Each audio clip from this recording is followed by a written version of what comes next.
שמי מריה גדנאור, קור מדנמרק. באתי לארץ פעם ראשונה ב-85.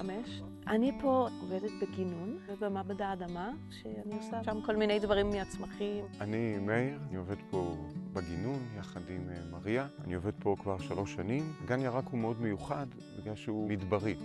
ואנחנו כן מצליחים לגדל פה בכל מיני שיטות שאנחנו ממציאים לעצמנו. כל גידול הוא מתאים לעונה שלו.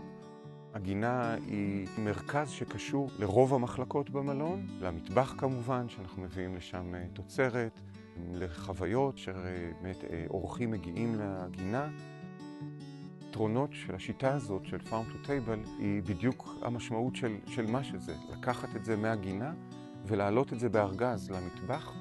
זה לא עובר קירור, זה לא עובר ריסוס, זה פשוט מגיע טרי ומבריק למטבח, ושם משתמשים בזה. פה ב-Six Senses, אם אתה רוצה זר יפה לחדר, קבל מהגינה, משהו אורגני, נקי, יפה ועם ריח נפלא.